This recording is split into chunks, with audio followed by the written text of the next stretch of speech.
तो भगवान श्री रामचंद्र जी ने अपनी तुणीर से एक बाण निकाला और प्रत्यंचा चढ़ाई। उतने में ही समुद्र देवता प्रकट हो गए और कहने लगे कि प्रभु त्राहि माम, त्राहि माम। जय श्री राम। हम भगवान श्री रामचंद्र जी के जीवन चरित्र का लगातार अवलोकन करें, अध्ययन करें। ये हमें बुराइयों से बचाती हैं। हम मनुष्य हैं और हमारे भीतर अनेक प्रकार के अवगुण हैं। उन सभी अवगुणों से हम कैसे छुटकारा पाएं, ये भगवान श्री रामचंद्र जी का जो जीवन चरित्र है वो हमें शिक्षा प्रदान करता है। मुख्यतः 6 प्रकार के दोष, अवगुण पाए जाते हैं: काम, क्रोध, लोभ, मोह और मत्सर यानी ईर्ष्या। अब मनुष्य है तो स्वाभाविक रूप से ये अवगुण हमारे भीतर हैं।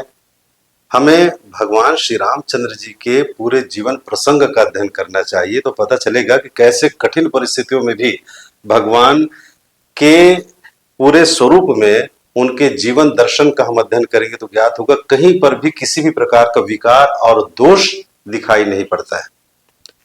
अब मान लीजिए क्रोध एक अवगुण है। हम मनुष्यों में प्रायः सबके भीतर ये अवगुण विद्यमान है। हम छोटी छोटी बातों पर क्रोध कर देते हैं। प्रायः मन की इच्छाएं जब पूरी नहीं होती हैं तो क्रोध उत्पन्न होता है। अब विडंबना यह है कि हमें भूख लगती है, समय पर भोजन नहीं मिलता तो भी क्रोध उत्पन्न हो जाता है। जबकि क्रोध कब करना चाहिए? वैसे गीता जी में लिखा है, भगवान श्री कृष्ण जी ने कहा है कि काम एषा क्रोध एषा रजोगुण समुद्भवः महाशनो महापापमा विद्यमेन विहवैरणम। एक स्थान पर और गीता जी में लिखा हुआ है कि क्रोधात भवति सम्मोहः सम्मोहात स्मृति विभ्रमः स्मृति भ्रंशात बुद्धिनाशो बुद्धिनाशात प्रणश्यति। यानी क्रोध के विषय में बहुत सारी बातें कही गई हैं। ये बहुत बड़ा दोष है, बहुत बड़ा अवगुण है, इससे हमें बचना चाहिए।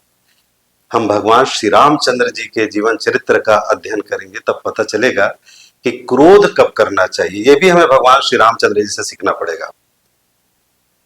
उचित देश में, देश अर्थात स्थान, उचित देश में उचित काल तक उचित व्यक्ति के प्रति उचित मात्रा में किया गया क्रोध ही उचित होता है।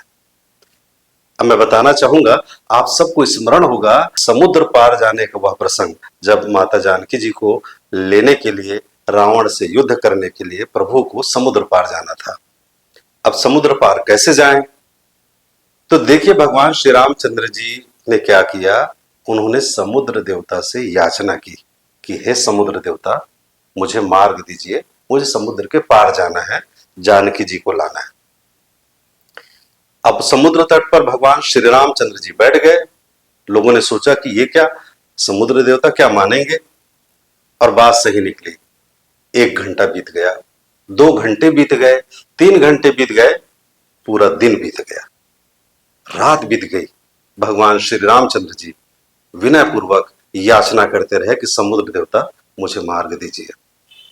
दूसरा दिन हुआ, सूर्योदय हो गया, दूसरा दिन बीत गया, दूसरी रात बीत गई। अब यहां पर देखिए प्रभु श्री रामचंद्र जी का धैर्य, प्रभु श्री रामचंद्र जी का धैर्य कितना प्रबल था। जिसकी धर्म पत्नी का अपहरण कोई कर लिया हो और ज्ञात भी हो जाए कि वो कहां पर है, तो उनके पास जाने, उन्हें लाने की कितनी शीघ्रता होती है, मन में कितनी तत्परता होती है। लेकिन ऐसी बेला में भी भगवान का असीम धैर्य देखते ही बनता है। वे समुद्र देवता को फिर भी याचना ही करते रहे कि हे समुद्र देवता, मुझे रास्ता दीजिए, मुझे समुद्र पार जाना है। ये धैर्य की पराकाष्ठा है। लेकिन ये क्या, 3 दिनों तक लगातार प्रभु श्री रामचंद्र जी याचना करते रहे, मगर समुद्र देवता ने रास्ता नहीं दिया।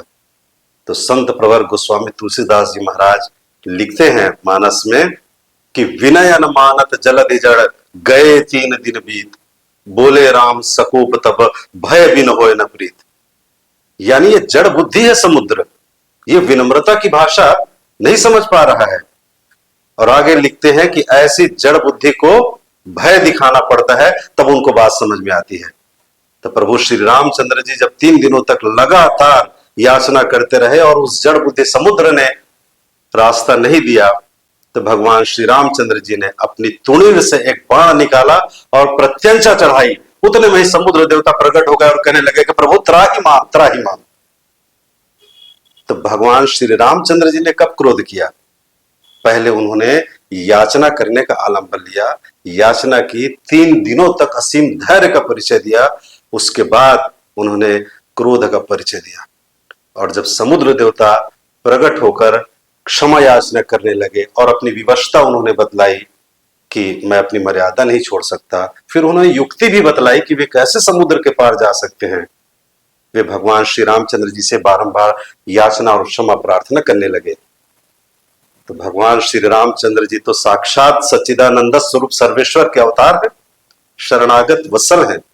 जो उनकी शरण में आता है वो उसकी रक्षा करते हैं। तो भगवान का क्रोध शांत हो गया, समुद्र देवता को क्षमा कर दिए, लेकिन जो प्रत्यंचा पर बाण उन्होंने चढ़ाया हुआ था वो निष्फल तो हो नहीं सकता था। तो समुद्र देवता के बताए अनुसार उन्होंने आसमान की ओर उसका संधान किया।